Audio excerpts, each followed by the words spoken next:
Well, autumn flowering crocuses are absolutely beautiful at this time of year, and they're just starting to flower here in Norfolk. They suddenly emerge from underground during the last bit of August, and by September you're greeted with these lovely full centres. And what a beautiful colour these are, but they do come in a variety of different colour ranges, and there are some doubles available on the market now. So we've invested a little bit of money in buying some additional stock, and we're aiming to try and put them into these planters that hold the holly trees just by our back door here at the old cottage. Now you can see we've got all sorts of seedlings just in these barrels at the moment, looking a little bit scrappy, so there's a bit of work to do first before we get around to planting the bulbs. But let's just show you what we've managed to find on the market here this morning. Well, here's my booty from the market stall. It's a very good market trader. Comes twice a month, I think, to our local market. And this is what he had on offer.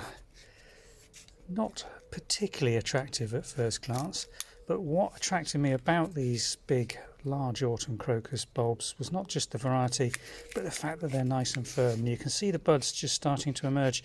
Didn't want to get one. They had some that you can actually just put these on a saucer on a windowsill and they'll come into flower there.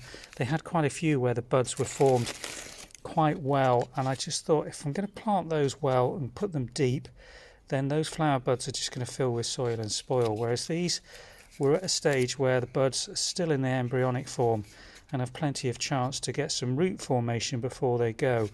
But they're not particularly attractive things. They're nice big bulbs, but they always seem like a little bit dehydrated, and you know, you can see that these have shrunk back while they've been in storage.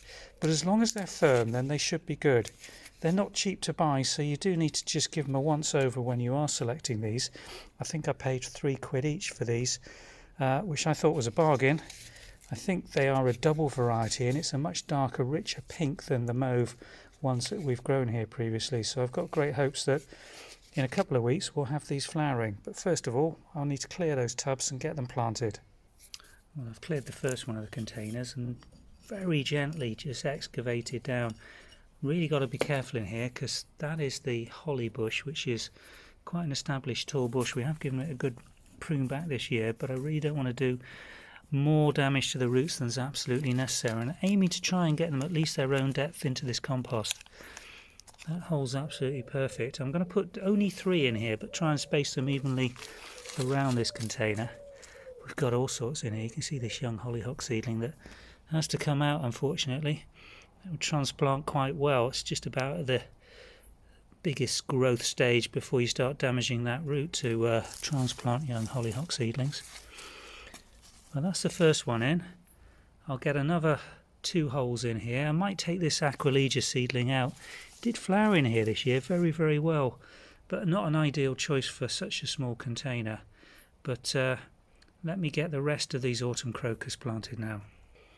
Well, here's the last one just going in this hole with a beautiful upward pointing bud on it. Just going to tidy up the compost just to get it looking good. I've taken out the old, which were self-seeded honesty plants in here from last year, which flowered nicely. But if I want those in here again, I'll put some fresh seed around the top. But I'm hoping that these autumn crocus, if you give them a good water now and a feed, which will help with the hollies that are growing around them, that will have these in flower, and complementing these before these are over. They will come up incredibly quickly, and in around 2 weeks you should have a lovely crop. Won't be a full crop. You see this is probably all coming from one bulb that's been in there a couple of years. With the bulbs we planted today, I expect only 1 or 2 flowers coming from each bulb, but as they grow on, the bulbs tend to multiply in the pots, and you get this lovely confluence of multi-headed flowers when they first emerge. So these should be lovely. Let's see how they go. We'll show you those hopefully in a couple of weeks doing their thing. Thanks for watching.